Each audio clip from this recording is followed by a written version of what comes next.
السلام علیکم ورحمۃ اللہ وبرکاتہ۔ قال اللہ تبارک و تعالی فی القرآن المجید والفرقان الحمید والبرہان العظیم لقد من اللہ علی المؤمنین اذ بعث فیہم رسولا من انفسہم یتلو علیہم آیاتہ ویزکیہم ویعلمہم الکتاب والحکمہ۔ اے انسان، اگر تیرے اوپر احسانوں میں سے سب سے بڑا احسان ہم نے کیا ہے، احسانوں میں سے سب سے عظیم ترین احسان اگر تجھ پہ کیا ہے، مننا لام اور قد قسم کے محل میں ہوتا ہے، ہم قسمن کہتے ہیں اگر تجھ پر کوئی احسان ہم نے کیا ہے، ہم قسمن کہتے ہیں کہ اگر تجھ پر ہم نے کوئی احسان کیا ہے، اگرچہ فبأي آلاء ربكما تكذبان کھڑی ہے اپنے محل میں، لیکن اگر ہم نے تجھ پر کوئی احسان کیا ہے تو وہ یہ ہے کہ ہم نے تجھے تیری عقل کے حوالے نہیں کیا۔ جب قوموں نے اللہ سے تعلق کو چھوڑ کے کسی غیر کو اپنایا ہے، اس وقت لازم تھا اس زمین پر کہ اللہ اپنا ایک بندہ بھیجتا اور وہ آ کے اس تعلق کو توڑتا جو مخلوق کے ساتھ قائم کیا ہوا انسان نے، اور وہ اس تعلق کو اللہ کے ساتھ پھر جوڑتا، وہ ان کی نفسیات پر دن رات کام کرتا،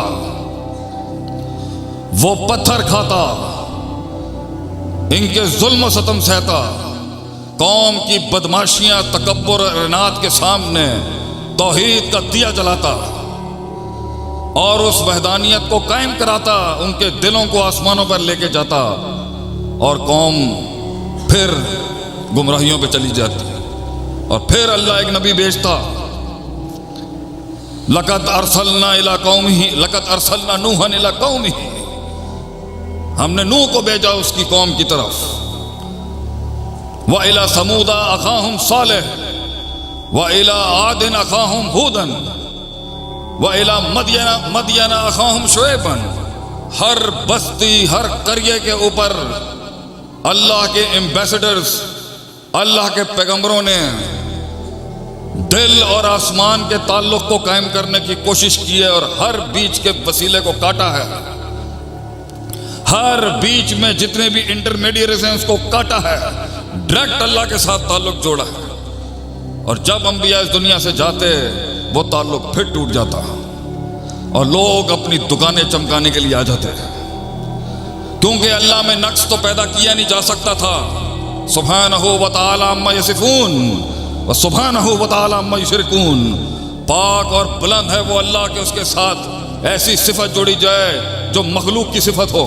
لیس کمثلہ شیء، اللہ کی مثل مخلوق میں نہیں ہو سکتی، اللہ انسانوں کی طرح مخلوق کی طرح نہیں ہے، تو اللہ میں نقص تو پیدا کر نہیں سکتے تھے، یہ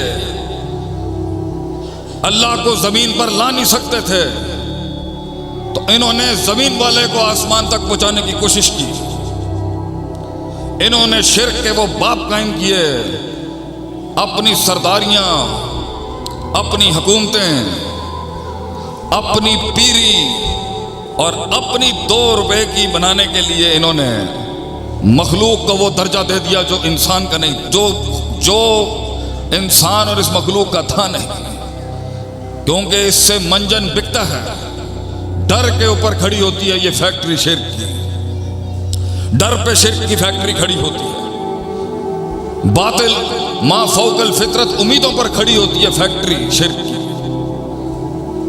عذابوں سے بچنے کے لیے فیکٹری کھڑی ہوتی ہے شرک کی، اور گارنٹی پہ کھڑی ہوتی ہے فیکٹری شرک کی، اور وہ گارنٹی ان دیکھے اللہ، ان دیکھی جنت، ان دیکھے فرشتے اور ان دیکھی آخرت کے ساتھ چلنے کا صبر انسان کر نہ سکا، اس کو ایک آنکھوں سے دیکھنے والا خدا چاہیے تھا، وہ صبر نہیں کر سکا جو اللہ نے کہا تھا میں دکھاؤں گا کہ قیامت کی صبح تک ان عبادی لیس لک علیہم سلطان، ایک قوم کو تو کبھی گمراہ نہیں کر سکے گا، ایک قوم کو تو کبھی قائل نہیں کر سکے گا، اس دن یہ کائنات لپیٹ دوں گا میں، جس دن مباحدوں کی جماعت ختم ہو گئی اس دنیا سے، ایک ہمیشہ رہے گی جو تیرے تیز ہواؤں طوفانوں کے اندھیروں کے اندر بھی توحید کا دیا جلاتی رہے گی. تو نہیں ان کو آگے پیچھے سے نقصان دے سکتا. الا قلیلا، تھوڑے ہی ہوں گے وہ. اور اگر ایک بھی ہوا تو کانت امت واحدہ، یہ ہمارا چیلنج ہے تجھے ابلیس. وہ اکیلا ایک امت پر بھاری ہوگا پورا. اتنی قیمت ہے ایک توحید والے کی، اتنی قیمت ہے ایک توحید والے کی. تو اللہ کو تو لا نہیں سکتے تھے انسان کے معیار کے اوپر، خود اللہ بن نہیں سکتے تھے، تو انہیں سہارا لینا پڑ گیا اپنے علاقے کے نیک لوگوں کا، صالح لوگوں کا، متقی پرہیزگار خدمت گزار لوگوں کا.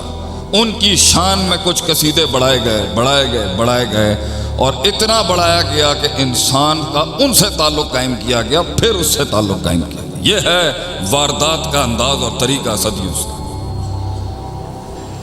ہم نے تجھے تیری سوچ کے حوالے نہیں کیا، ہم نے تجھے تیرے تجربات کے حوالے نہیں کیا، ہم نے تجھے تیرے شعور کے حوالے نہیں کیا، اور ہم نے تجھے تیرے نفس کے حوالے نہیں کیا. ہم نے تجھے تیری زندگی میں حق کے رستے کو ڈھونڈنے کے لیے